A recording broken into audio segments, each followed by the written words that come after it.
Welcome to the final episode of Change of Address, my series to deliver each president's inaugural address in order leading up to January 20th, 2021, or tomorrow. My name is Colin Rafferty. I am the author of Execute the Office, Essays with Presidents, forthcoming next month from Baobab Press. Today on The Rumpus, you can actually get a sneak preview of two essays from the collection. Both the preamble and then my essay on Ronald Reagan are up to check out. So thanks to them for publishing that. Ever since the Republican Party really kind of tied into the world of business, right? Maybe around Calvin Coolidge, who famously said that the business of America is business, but certainly around the time of the government spending a lot of money, right? The growth of the federal government in the 50s and 60s. There has been this kind of idea of like, we ought to run government like a business, and you know who should run the government is a businessman. And, certainly there had been kind of people who had attempted that before, right? Ross Perot very famously ran two times as a third-party candidate. But in 2016, with the help of the Electoral College, Donald Trump, a businessman in a technical definition of the word, was elected president, right? First president with zero experience in either politics or the military, right? So you've got presidents who like William Henry Harrison and Dwight D. Eisenhower, who had no political experience, but who had certainly experience leading large groups. And Trump is the first, despite the fact that he attended military school, Trump is the first president who really was an outsider to the system. A thing he will mention in the beginning of the speech. I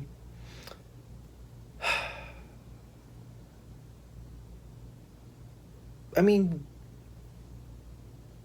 we knew it was going to be bad, right? And on election night and on the lead up to the inauguration and on the inauguration itself, like, it wasn't like we were expecting it was going to be bad. But if you just think about the last 4 years, like, it was bad. It was, it's so naive of me to say that, but it's just extraordinarily bad. That's previewed in this too. You can hear plenty of the kind of notes of discord and disharmony that he's playing from the very start. It's a thankfully short address.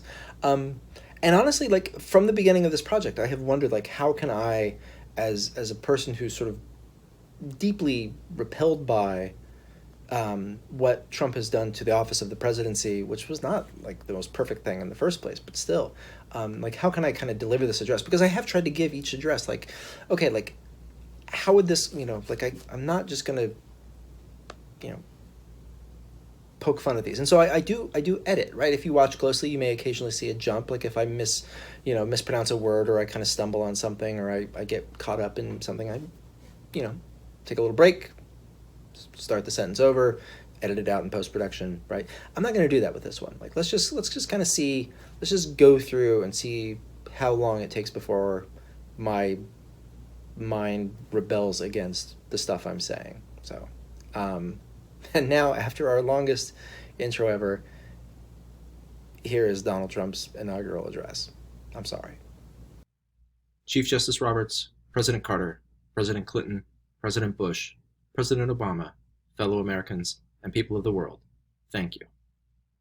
We, the citizens of America, are now joined in a great national effort to rebuild our country and restore its promise for all of our people. Together, we will determine the course of America and the world for many, many years to come. We will face challenges, we will confront hardships, but we will get the job done. Every 4 years, we gather on these steps to carry out the orderly and peaceful transfer of power, and we are grateful to President Obama and First Lady Michelle Obama for their gracious aid throughout this transition. They have been magnificent. Thank you. Today's ceremony, however, has very special meaning, because today we are not merely transferring power from one administration to another, or from one party to another, but we are transferring power from Washington, D.C., and giving it back to you, the people. For too long, a small group in our nation's capital has reaped the rewards of government while the people have borne the cost. Washington flourished, but the people did not share in its wealth. Politicians prospered, but the jobs left and the factories closed. The establishment protected itself, but not the citizens of our country. Their victories have not been your victories. Their triumphs have not been your triumphs. And while they celebrated in our nation's capital, there was little to celebrate for struggling families all across the land. That all changes, starting right here and right now, because this moment is your moment. It belongs to you. It belongs to everyone gathered here today and everyone watching all across America. This is your day. This is your celebration. And this, the United States of America, is your country. What truly matters is not which party controls our government, but whether our government is controlled by the people. January 20th, 2017 will be remembered as the day the people became the rulers of this nation again. The forgotten men and women of our country will be forgotten no longer. Everyone is listening to you now. You came by the tens of millions to become part of a historic movement, the likes of which the world has never seen before. At the center of this movement is a crucial conviction, that a nation exists to serve its citizens. Americans want great schools for their children, safe neighborhoods for their families, and good jobs for themselves. These are just and reasonable demands of righteous people and a righteous public. But for too many of our citizens, a different reality exists. Mothers and children trapped in poverty in our inner cities, rusted out factories scattered like tombstones across the landscape of our nation, an education system flush with cash, but which leaves our young and beautiful students deprived of all knowledge. What? Okay, sorry, I tried to get through as much of this as I could without breaking, but like the young and beautiful,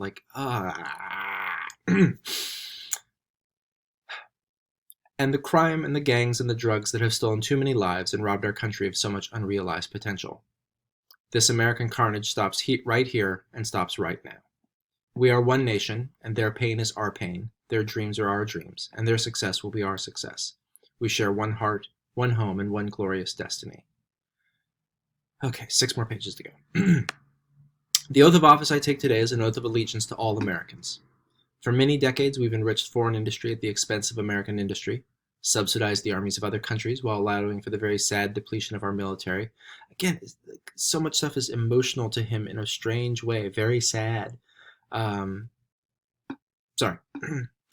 We've defended other nations' borders while refusing to defend our own, and spent trillions and trillions of dollars overseas, citation needed, while America's infrastructure has fallen into disrepair and decay. We've made other countries rich while the wealth, strength, and confidence of our country has dissipated over the horizon. Can something dissipate over a horizon? Okay, no, sorry. One by one, the factories shuttered and left our shores, with not even a thought about the millions and millions of American workers that were left behind. The wealth of our middle class has been ripped from their homes and then redistributed all across the world. But that is the past, and now we are looking only to the future.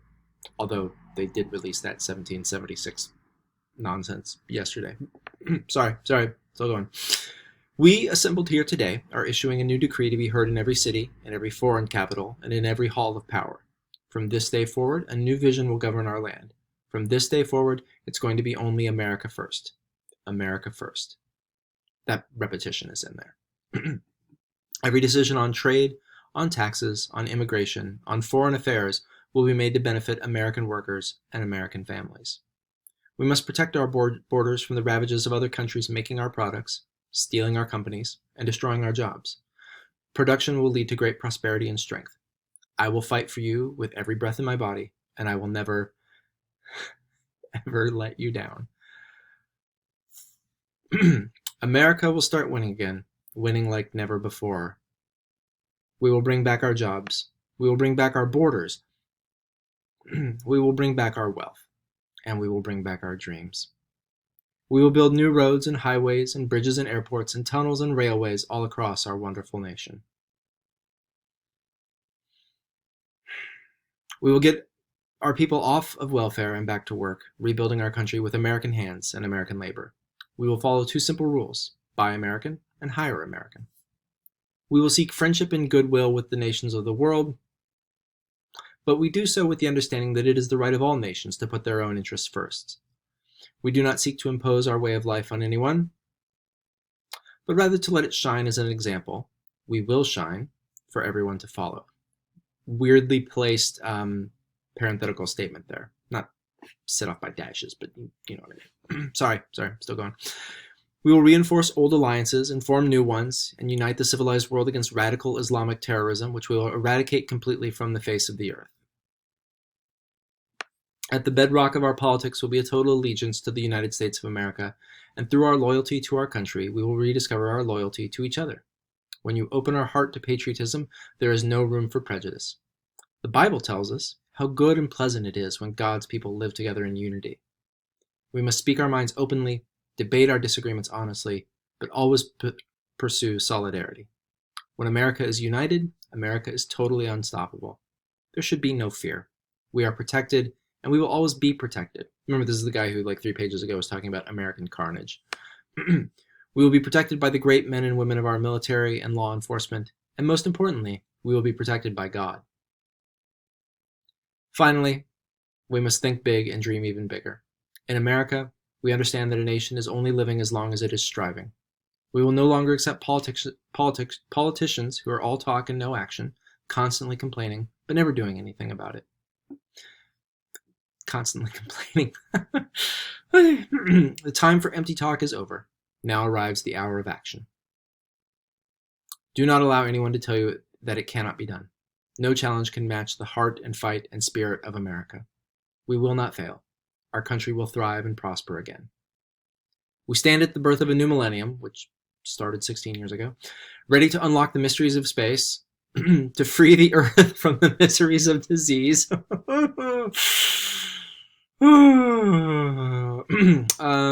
and to harness the energies, industries, and technologies of tomorrow.